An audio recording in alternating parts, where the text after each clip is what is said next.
Hi, it's me again with Corel Draw Tips and Tricks. I've been trying to help somebody on this, and he's still having a little bit of problems. And he sent me this, and he thinks it's finished, and he asked me to critique it. And you know, a lot of times you can see stuff from a distance you can't see zoomed in.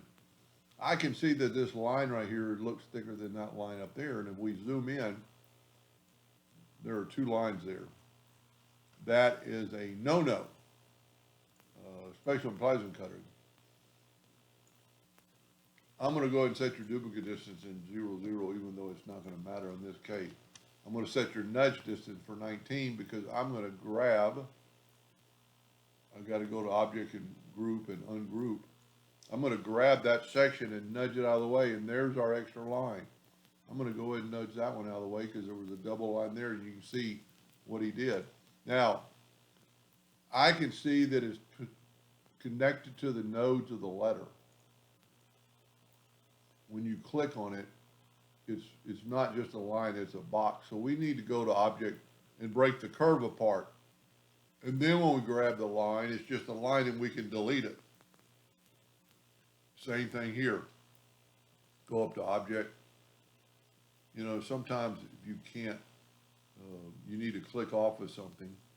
You know, it's just a line, but this is probably part of the curve, so we're going to go to object. And a lot of times you can't really just click on an item, and you know, we ought to be able to break the curve apart.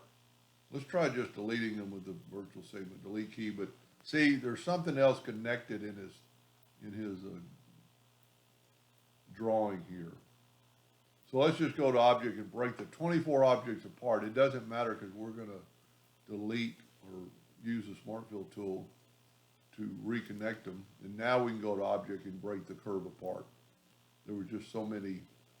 And what I'm trying to do is click off the drawing. Now I can hit delete and delete. And now we can nudge these two guys just straight back. We've gotten rid of that line. You know, somehow by doing that, I have taken that line away, or we got a space there. Let me just delete that.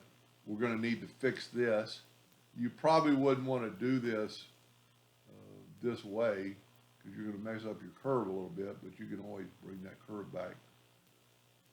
And the other thing I see that's wrong with this drawing is I think there's another double line right here, and this is actually going to be cut out. This line looks thicker than that line, as you can see, and if we zoom in, we've got two lines there. Now you can't really just delete it, but what we can do is grab that shape and put it over there, and you can see he's got the circle from this one and the circle from that one. Break the curve apart and get rid of that circle. Now, we're going to use the Smart Fill tool anyway. A couple other things I can just see right off the bat, that this line is much thicker. This is a piece of metal. This is going to be a piece of metal. And the bottom one is much thicker. Of course, this is personal preference, but I'm a little particular. So that's 1/4 of an inch, which is pretty thin. But that's only 0.17 of an inch. So when you're doing your lines, make sure you put your text in the center between your box or your bar. And I think that's the case of this one too. They don't look exactly the same. I wouldn't be real happy with this fire hydrant like that. If we take the shape tool, let's get rid of that node. Well, let's select them both and go to horizontal alignment and align those nodes, either up or down, depending on which one you pick first. If we pick that one first, hold down the shape tool or the shift key and then align them, it'll move down. But if we do the opposite, pick that one first and then shift select the one you want it to go to and go vertical, and it moved it up. Now I need to look to see if that's good. Now I'm going to go ahead and Smart Fill it. There's some other things wrong or not.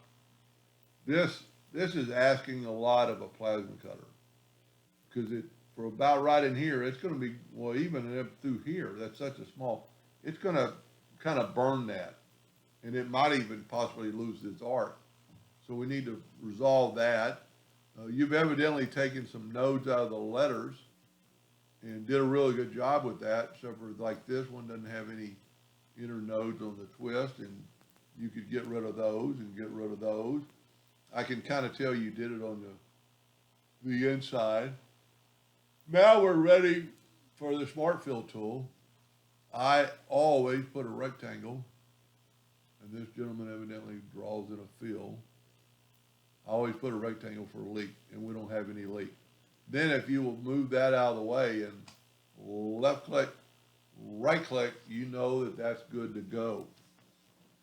Now I'm going to break this video in half and help him with maybe the top of the R's and the P's, and redo this ladder. You know, the ladder has lost some of its shape. Anyway, I hope that helped him a little bit. Thank you for watching.